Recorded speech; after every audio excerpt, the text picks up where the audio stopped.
Guys, welcome back to another video. So this time we're looking at triple brackets, and these are the ones you commonly find in A-star problems. So how do we do it?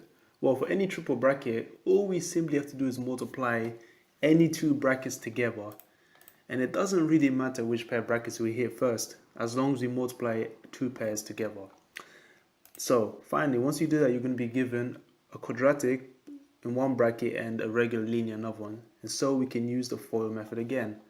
Now, most importantly, we have to lay out the result neatly. Okay, so this is the final key step. Now, to do this, let's just have a look at the example below, yeah? So here we're told to expand and simplify 2y plus 4 times y minus 5 times y plus 1. Now, the first point said multiply any two brackets.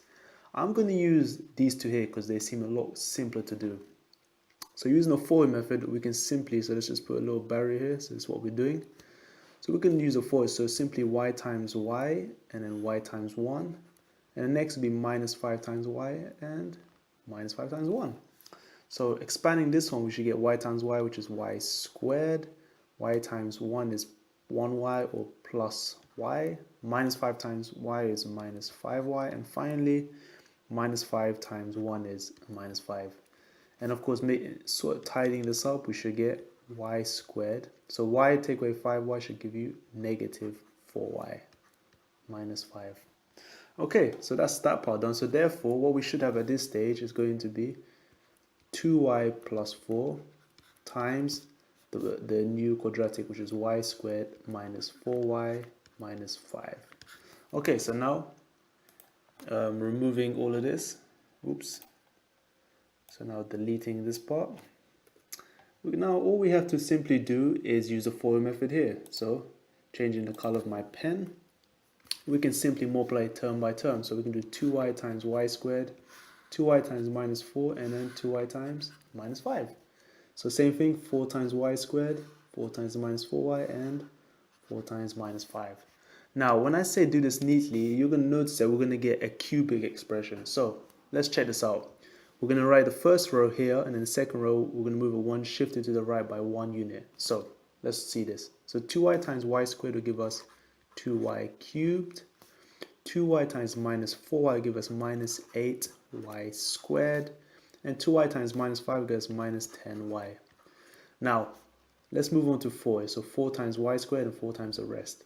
So 4 times y squared, we're going to put it here. So we're going to match the code. We're going to match the y units. So we get 4y squared. So I want us to match the powers, yeah?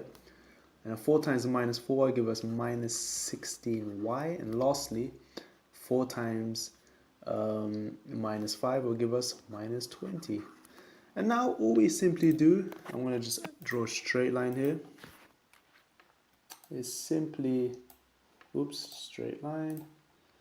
This is simply add these values up, okay? So instead of collecting terms, we can just do it the old-fashioned way, but it's important to line up like you do in long multiplication, so or column method. So nothing plus minus 20 is minus 20, minus 10 minus 16y is minus 26y, minus 8y squared plus 4y squared will give us minus 4y squared, and lastly 2y cubed plus nothing is 2y cubed. And that's it, guys. This is literally how you expand it using the FOIL plus the neat column method. And when you have, of course, more brackets involved, try and repeat the method by always moving one step across, okay? But yeah, with 4 brackets, you're not going to do this alone. You would use a completely different method called the binomial expansion. But yeah, enough about that. All I want to say is have a good day. I hope this video helped. Try again, pause this video, and just have a pop at it. See if you get the same result. And if you do, well done and ciao. See you all next time. Take care.